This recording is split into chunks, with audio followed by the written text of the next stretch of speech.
in a special guest, Lilu. Hi. Hello there. I think this season we just have to, let's just state by the end of the season, we are going to do your namesake, Lilu. Oh, the Fifth Element. Fifth We should do Element. that would be So- fun. All right. So obviously summer happened. We got a little busy and unfortunately we didn't get a couple more episodes like we hoped. But we are hoping to maybe squeeze a couple extra episodes in this season to at least pre-record. So we do get a full, at least 12 full episodes this year. So let's just jump right in. Since we are back to school, both of our daughters are starting high school. I Yep. thought it was just appropriate to do a high school movie. One that I know you and I have obviously seen quite a few times, I assume. Yeah, I'd seen it a lot, but it had been quite a few years since the last time I've seen this movie. So Honestly, I think the last time I saw this movie was in high school. I think same for me, it had been a while. So let's just jump right in. We're talking about John Hughes's The Breakfast Club. And just off the top, Lilu, what did you think of the movie? I thought it was messed up. Okay. Now, Luke, did you have the same reaction I had where how you viewed the movie as a kid, high schooler, has changed now that you're... Yeah. So, I mean, the first thing right away is we turned it on and I was like, this movie's rated R? I was like, I Okay. don't remember that. Let me just remind you, because we did do the very first PG-13 movie. Yeah. This predates that. I really, and that's what I was thinking. I was like, and then after watching it through again, I was like, okay, I can see why it was, because there was no in between, and it was definitely not PG. So No, if we could remove a few of the F-bombs, because I Yeah. know you can at least get away with one. Yeah.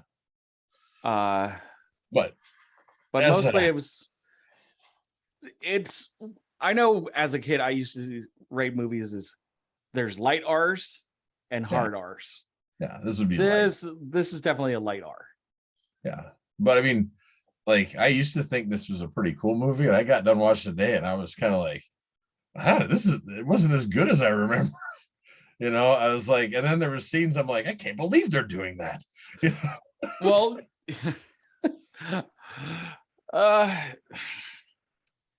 see, there's so much I want to jump in and tackle, because there's stuff that immediately, as soon as one scene came on, I was like, you can't joke about that anymore. Yeah, well, that's right. Well, Lulu says, she didn't like it. There's so just so you know, I'm gonna see if this will hold up. Lulu wrote an essay afterwards about the movie, kind of like they did in the movie, and it's just like so much of that stuff. And so my wife or her mom was watching it too, and we are like, man, you couldn't get away with that stuff this day and age on a lot of the stuff that you were hearing. It was like, oh boy, I realize you can't really see this, but I do have a small PDF for my daughter, who did sit down and watch it and didn't want to be on camera. So let's just get her opinion in. Sounds good. And we'll go from there. So, okay, so ignoring the lack of plot or motivations, the characters themselves are truly devastating. The whole reason the characters become friends is because they are all having same issue or other at home. But the problem is none of the characters' personal issues and home lives are expanded, or, haven't you heard, show, don't tell, at the very least show what each of the kids did to get into Saturday detention for all the characters, with the exception of Brian, I would have loved to see more in depth of the character's past. Moving one, let's talk about Claire and. Okay, she keeps using their first names. I'm sorry. If I say Josh, who is it? Yeah, exactly. It's Bender. Oh, okay. That's like Josh. I think it's John. Like, Isn't that John? I think it's John Bender. yeah, it's John. Yeah, Okay. it's John, not Josh. Yeah. Even better. I told Yeah. her that character's Bender, Yeah, Bender. just like Andrew is Andy. Hmm. Claire is Claire. Brian's Brian. Allison, fine. Go with it. So now I did not proofread this ahead of time. I do apologize. Moving on one, let's talk about Claire and Josh. Why on God's green earth did these two get together? The chemistry was at zero. The attraction was one-sided, perverted attraction, courtesy of Josh Bender. John.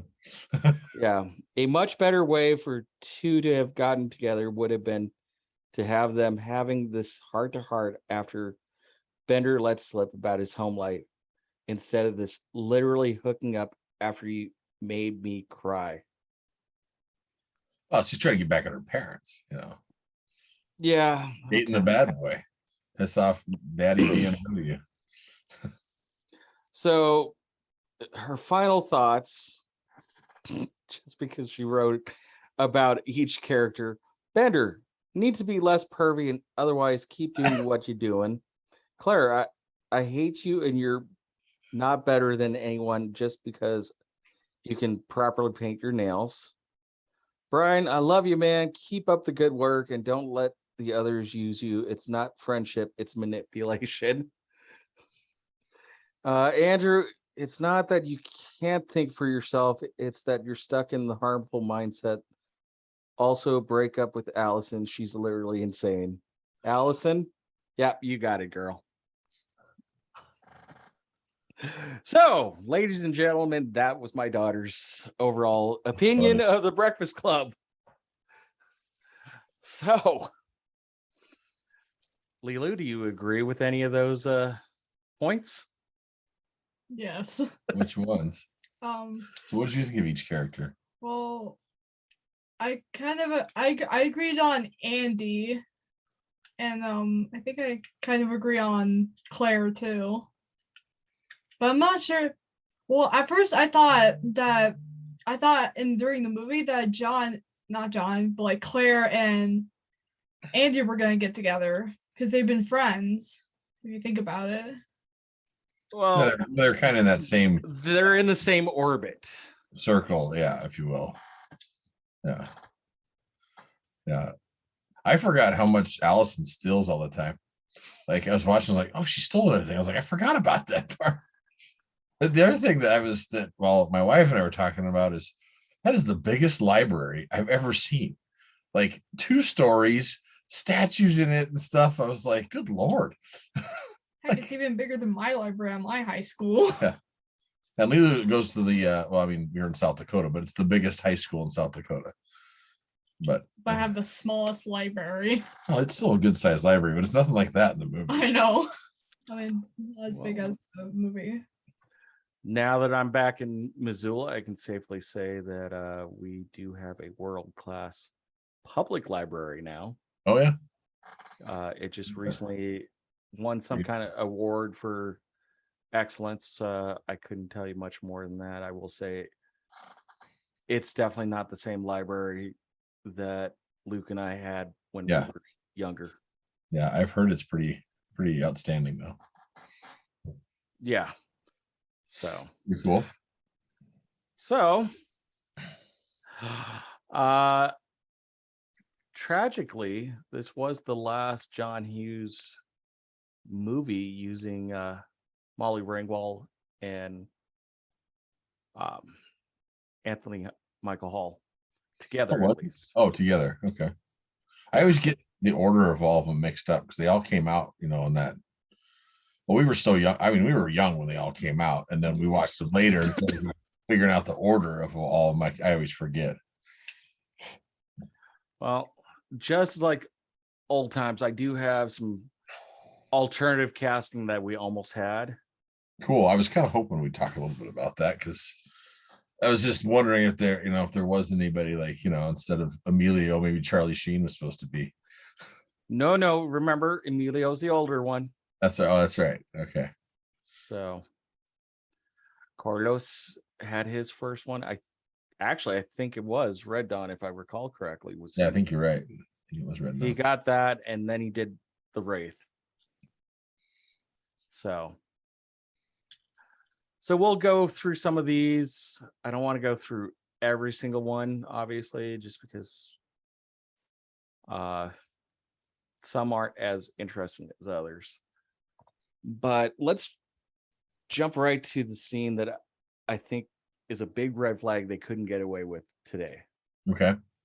And that's why Brian's in detention. Oh.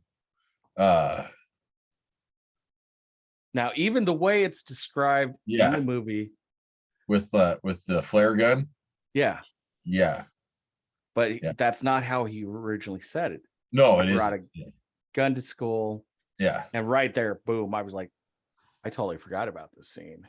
Yeah, I did too. I was And like, I then- remember somebody was gonna like talking about the well, I'll just say suicidal thoughts and stuff, but I couldn't remember. I forgot about the gun and stuff. And, you know, I mean, you and I were going to school when Columbine happened, and I remember people that had rifles in their trucks the next day. They're like, you can't do that anymore. Like, that was the norm before, because of where we lived in Montana, you could hunt and stuff, and it was like no big deal. Oh But yeah, when that happened, you couldn't. And I remember one of our friends getting in trouble for having a cardboard thing that looked like a gun, and just it was I'll tell you later. One of our friends had a cardboard gun and got almost got suspended. wow.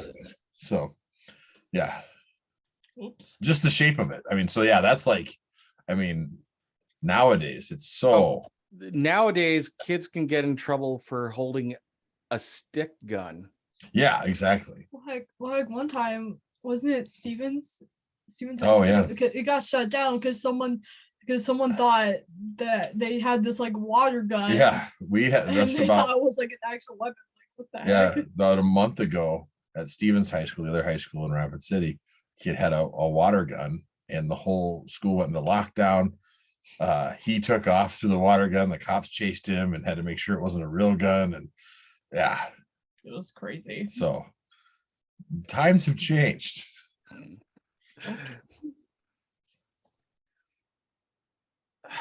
Not to mention, Andy too, how he got, if that happened, oh Lord, that would be on the news and people would be getting sued, and Yeah, hazing and things like that just don't happen anymore. Or you go to even like, I mean, this wasn't in this, but Dazed and Confused and the paddling. Yeah, new. nope. I went to briefly a private school here in Missoula, and the principal actually threatened me one time with the wooden paddle. Yeah. Well, I remember, God, which school it was, but there was a few that I'd seen the paddles and stuff with holes in them, and then it kind of went away, real quick while we were there. So. Yeah. So I don't know if I should say you're welcome, Lulu, or not. No, you're welcome. Some of it's gotten Some better. Some of those traditions were not so good, but I'm glad they're gone. Don't worry, I've been through some of them at least.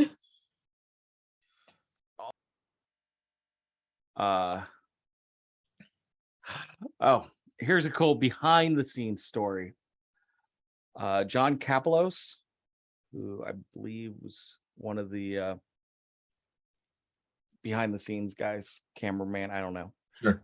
jokingly warned the young actors not to overdo their intensity, laughing, noting that Martin Sheen once suffered a serious heart attack while filming Apocalypse Now. Of course, Emilio was a little enraged by the remark Yeah. because he had no idea that Martin Sheen was his father. Yeah, I was just like, don't you know that's his dad? Yeah. So in 1999, John had the privilege of working on the West Wing for an episode, Oh yeah. and he told Martin Sheen the story, and Sheen thought it was very funny, which provided Kapelosi a small amount of relief from the chagrin he felt about the incident Oh back sure. in. So let's see. There's a lot of stuff about John Hughes. Now, one thing I wanted to bring up to you was a new restaurant. Well, at least new to you. It's been around for a couple of years here. We actually have a place now called The Breakfast Club, Oh really? and they actually do breakfast burritos based on each of the characters. Oh really? That's funny. So there's the athlete, the criminal, the princess, the principal, the janitor. My personal favorite is probably going to be the bus driver. A bus driver. What's in that? That would be eggs, basically scrambled eggs, hash browns, chicken fried steak, Oh, and there's in-house made sausage gravy. that sounds good. Where's it at? Where's this place located? It's owned by the same guy who owned the old Staggering Ox, so it's Oh, actually nice. near the old Staggering Ox there off of 39 Russell. This Oh, is okay. not a paid advertisement for it. It's just, it's really cool. Even the sign is kind of the shadow of Bender, Yeah. which is why I wanted to get to it, was actually ad-libbed at the very end. Oh, really? Yeah. So that So wasn't in the original script. this is funny. I think Lilu's first glimpse of actually Breakfast Club was when we watched the newer movie Pitch Perfect, and they talk about Breakfast Club in there and make them watch it, and then they sample the music from it. So had to kind of explain to her what that was when we were watching that, and I was like, we'll watch it someday. So now she's finally seen the whole thing. So Yeah, Chloe said she's seen bits and pieces of it over the years. yeah. So this was her first real time. It's Yeah. always a lot of people sample it and take little scenes, or like I've seen music video, like there's I don't know, there was some music video where that scene when they're standing on and they're doing the little dance thing. People sampled that and things and put into stuff, and so just because of I think It's how iconic. popular, yeah, and so that's why it has been put into so much stuff. But definitely, I don't know if you couldn't make this again today this way. People would just be appalled and be like, that's not what it was definitely that era. And that was one of the questions I asked my daughter. Could you see this being remade today? And she went through a whole caveat of, it would need more character development. She mentioned this scene and that scene had to be cut. They couldn't do this, Well, and I think the tension's way different now too. They don't do it on the Saturday or anything like that. It's right. It's and usually like during the week. It's during the week, and I think they make them study during it. It's not not study. So not the old detention where you're like missing. I remember our school getting detention, you just miss lunch and have to sit in a room, Yeah, Yeah. that's this detention this year. I got that. So I just found what I was looking for here, and I just want to just correct what I said previously. Okay. So Allie actually originally tried to audition for Samantha Baker in 16 Candles. Oh, But when she did the audition, she actually had 2 black eyes from a set building accident. I was like, how did that happen? So the black eyes gave her kind of a Especially dark. 2 black eyes, not just one. I'm guessing something hit the nose. Yeah. So it gave her some dark gothic like images, which stayed with John Hughes. So when came time to cast the part of Allison, he was remembered Right. and called Sheedy. So That makes sense. So it wasn't that she was originally trying for this Molly Ringwald part. It was 16 Candles. Gotcha. In fact, while we're just briefly touching 16 Candles, because I really, really don't want to do 16 Candles in the future. So I've never seen that one. So I'm okay with that. Actually, I gotta correct that already. It's not 16 Candles, it's Pretty in Pink. Oh, never seen that one either. Yeah. The most I can tell you about Pretty in Pink, you got Molly Ringwald. Yeah. You got John Cryer and Andrew McCarthy. Yeah. The part of Ducky, John Cryer. Yeah. Hughes originally wanted Anthony Michael Hall. Oh, okay. But that was Anthony didn't want to do it because it felt like just another repeat of 16 Candles, Right. the nerdy character he played there. So yeah, I've seen parts of them. I've just never sat down and watched the whole. God, I have never sat down and watched 16 Candles or Pretty in Pink in their entirety. I've seen bits and pieces every once in a while, but yeah, I'm happy with that. Yeah, I'm good with that too. I have seen other John Hughes films, obviously. Weird Science. Yeah, Weird Science is good. Technically speaking, Home Alone is a John Hughes film. One of Lilu's favorites. She really Guys, give up or you're thirsty for more. So, and there was another one I was going to mention. Oh, Ferris Bueller's Day Off. Oh yeah, that's my favorite. Yeah. So who knows? We may do a second John Hughes movie.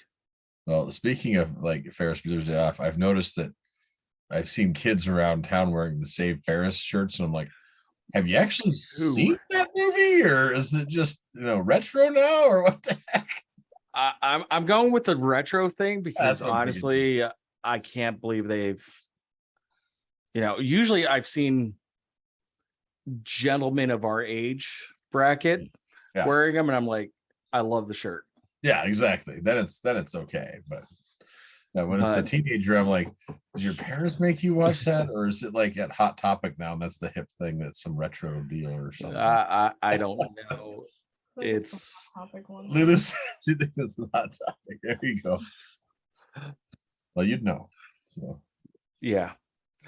So here's some alternative casting on Bender.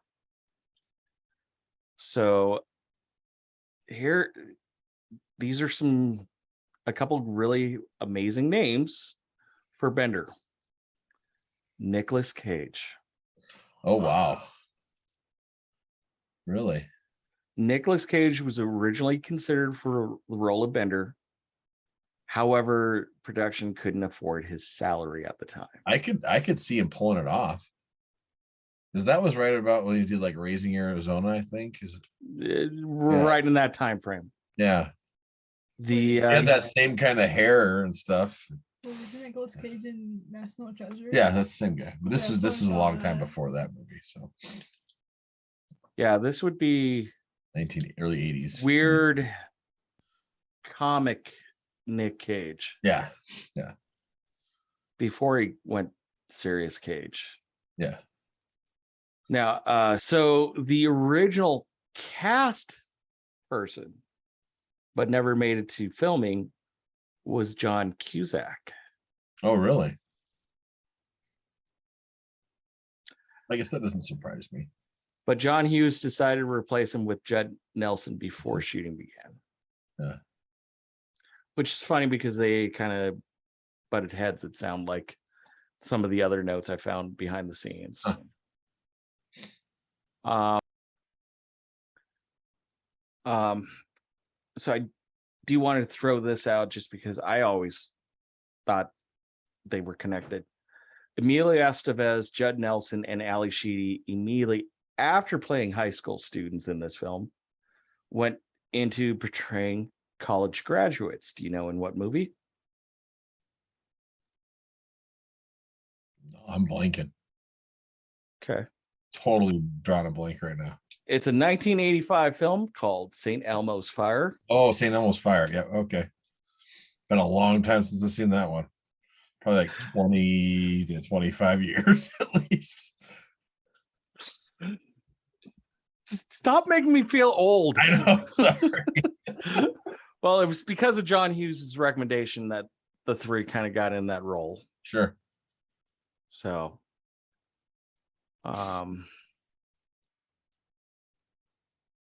so you remember the library banister? The iconic scene where the guys are up there dancing on it? Yeah, that's what I was saying. I've seen some videos actually and stuff, like music videos. Well, that whole library scene was actually done in an auditorium. They built that library. That's why it's a little bigger than your typical high school. Huge. Yeah. Yes. No wonder that library is big. So they actually cut up that banister and each of the actors got a piece of it as a memento to the film. That's cool. So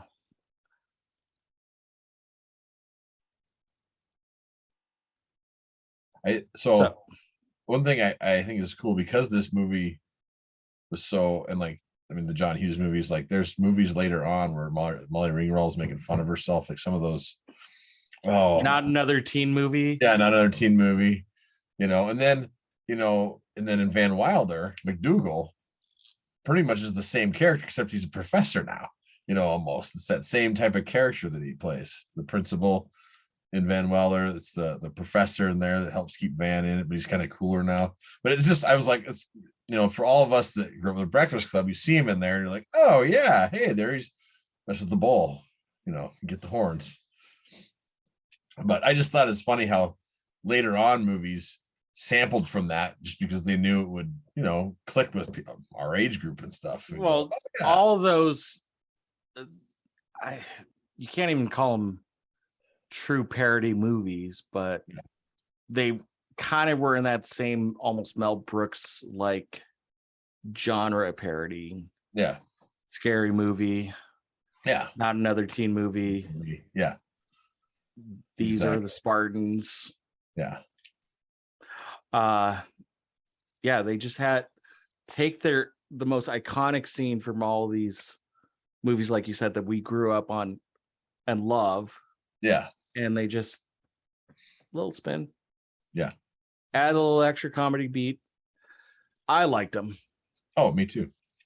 So it was, I mean, those movies, what you're getting into, so they're not going to be stellar, but you're going to get the laughs that you're looking for. So if John Hughes couldn't get Emilio Estevez to play Andrew Clark, here are his alternative casting. Now, again, this movie was 1984. Right.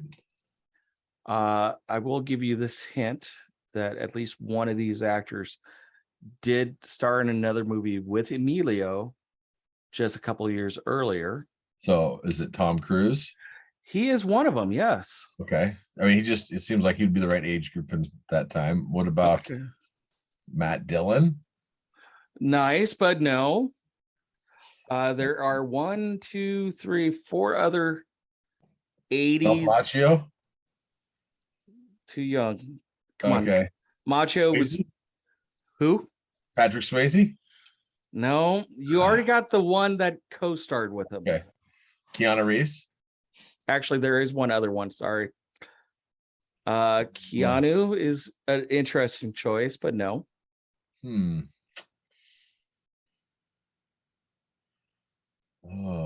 I don't know. Give him to me. Who am I missing? Rob Lowe. Lowe. Rob Lowe. Okay. Yeah. He was All also right. Tires. So the last three. One is a just all-out funny man. Jim Carrey. Yes. Because I mean, he'd be the right age back then. Jim Carrey was one. Huh. So we got two more. And just because I like this little guessing game, one of them kissed their mother on screen. Oh, I want to say Marty McFly. Michael J. Fox. Michael J. Fox. And one guy just had to take a day off. Oh, Matthew Broderick. There you Matthew go. Broderick. Yeah. Huh. Those were his 5 alternatives if he couldn't get Emilio. Well, and I think Emilio is good because he kind of, fits. He looked like a wrestler to me. Like when I see him, even now, I'm like, yeah, he looks like what I would think a wrestler would look like, that kind of body type. Really? Because I picture him as a hockey player. Well, I mean, because of Mighty Ducks, but the Mighty Duck man himself. No.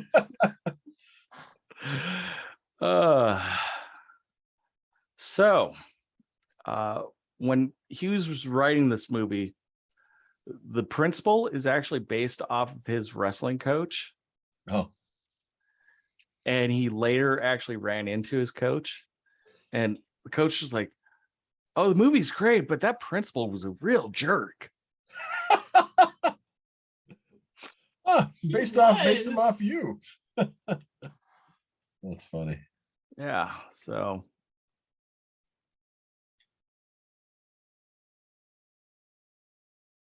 yeah, there's a lot of little weird stuff, not a lot of great extra behind the scenes stuff there. Well, Rumor has it they do have a director's cut in John Hughes's estate, but nobody's ever seen it. That was one thing that I know my wife said today. She goes, that movie's a lot shorter than I remember. It's only in like an hour and 37 minutes. And I thought the same thing. I was like, yeah, that was pretty fast. So the other thing I noticed right away when they're showing the lockers and Judd Nelson's locker had the little noose hanging out of it, I was like, oh yeah, that's a big no-no. That would be, if they saw that stuff in school today, that would be, yeah, grounds for dismissal. So when they had that 70s show scene where they're all around talking about how they got in detention, yeah, it was all ad-lib by the actors. Oh, really? I think what happened is John told him kind of an outline of what you guys did. Yeah. And you tell it how you want it to be. Huh. So I suppose that's nice to give an actor that freedom to just kind of roll with it, and makes it more realistic too, I suppose. Better just get it in one take though. So one of the scenes that they kind of wish they hadn't done was the marijuana scene where they were actually smoking it. Yeah. Especially with Claire taking a hit off the joint.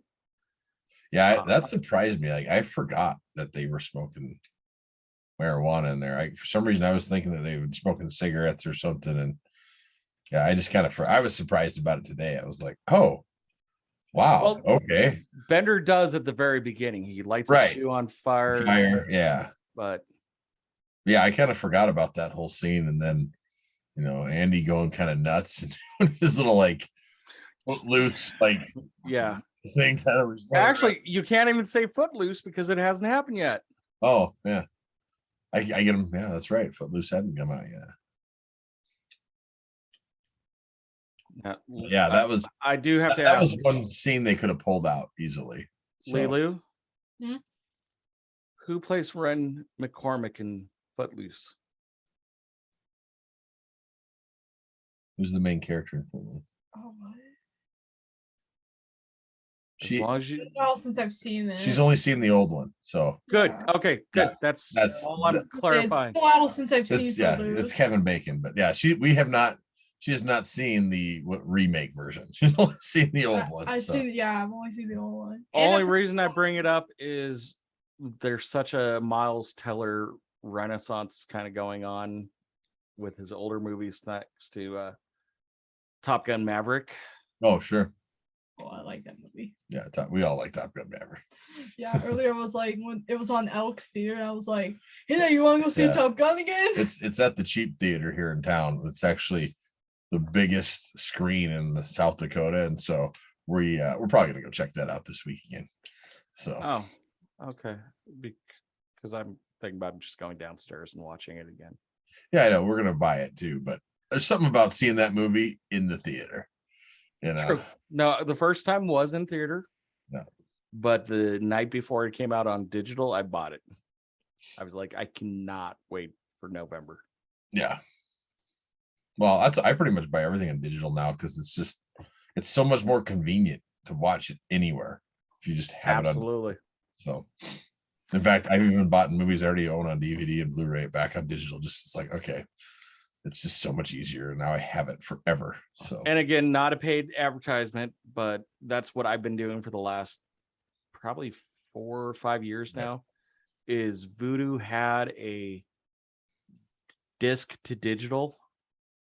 So for a DVD, it was $2 to get the standard def of your movie, sure. or you pay $5 to get a high def version of your film. Yeah. And then it was $2 if you had a Blu-ray. And now it's like $9.99. Sorry. Again. So it's now $9.99 if you want to do the ultimate. You get the standard def, high def, and 4K. Nice. So overall, I don't see how they could make this John Hughes film No, ever again. if they remade this, it would be, I don't even know how they could remake it. It's so much, the times have changed so much. They couldn't. In fact, like I said, I rewatched it today and was like, it's not as good as I remember it being. You know, I remember it being a lot better. So See, that's what I'm afraid of with some of the other John Hughes films and other movies that we've talked about is right. I have such a positive memory of it growing up, Right. and now rewatching it 20, 25 years later, it's not as good, or some things are still, right. you know, watchable. Like Top Gun, that has aged very well. You know, there's certain movies from the early 80s and stuff, like Raiders of the Lost Ark. That will never be. There's certain movies that just can't stand the test of time. Movies like this, though, because times have changed so much, just don't. It captures the lightning of the moment. Yeah, it does. It does. Yeah. So I would definitely say everybody should still watch it, but you need to keep it in the context. 1984 was a lot different than 2022. Exactly. Some of these performances out of these actors are the reasons we still know their names today. Yeah. But I wouldn't necessarily recommend it for everybody to go out and immediately buy it. You know, it's like Top Gun. Oh, I don't even have to hesitate. Yeah, that's different. That's different. So, Lilu, would you recommend this to your friends? I don't Okay, know. no. That's good. Not really. That's a good answer. That look right there was everything we needed. So not really, because it's rated R. Yeah. And well, on it, like what the heck? Yeah. So probably it's just not. a totally different era. Yeah, no kidding. It's a total, yeah. And like I said, the way I remember it, even the last time I watched it versus this most recent, it's a different perspective. And that's kind of what I'm wondering. Is that the same thing that's going to happen if we do like Ferris Bueller's Day Off? Well, I don't know. I'm curious. I've seen Ferris Bueller's Day Off recently. And I think the last time I saw Breakfast Club was actually probably before I had my daughter, you know, and that's 15 plus years ago. Where Ferris Bueller's Day Off, like if it's on, I still catch it. Like, and it's.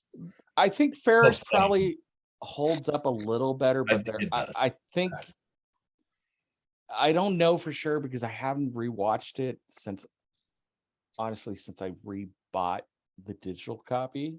Sure.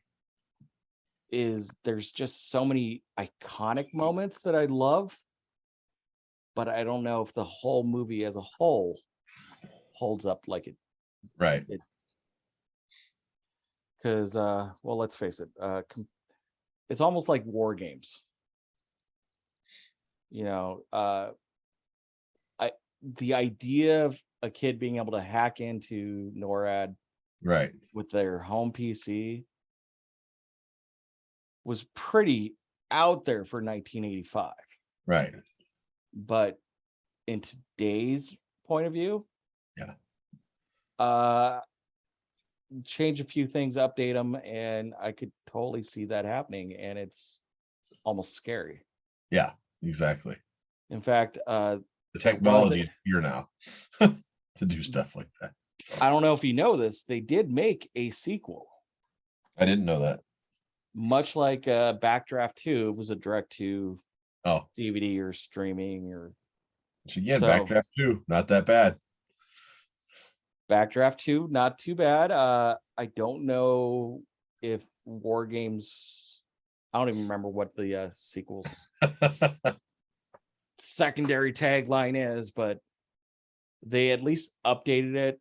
It's more of a proper thriller. At least that's what the trailer looked like. Gotcha. So again, possible something we'll talk about it in an upcoming episode. So Luke, any final thoughts on No, Breakfast Club? it was we watched it early this morning with our, like I said, our family, and it was just interesting getting Lulu's take and hearing my wife too, and just myself just kind of going, wow, that was different than I remember. And but it was good to rewatch it and just kind of see, how a new high school student would think of that. So Well, and that's almost how I feel about watching Ferris Bueller's Day Off. Yeah. The possibility of an upcoming episode, maybe around spring break. Yeah. Or dare I say, can we even do Revenge of the Nerds? God, that's a movie I haven't seen in a long time. I know, and just thinking about it, there's so many iconic scenes that you just can't get away with anymore. Right. Oh yeah. Yeah. And that is not a light R movie. Yeah. No. No. In fact, I actually remember the high schoolers when I was in kindergarten talking about Revenge of the Nerds on the school bus on my way to school. So Oh wow. yeah, I'm definitely feeling a little old right now. So Luke, it's been great catching up, and we'll see you guys on the next episode. Thanks for watching. Sounds great. See ya. Bye.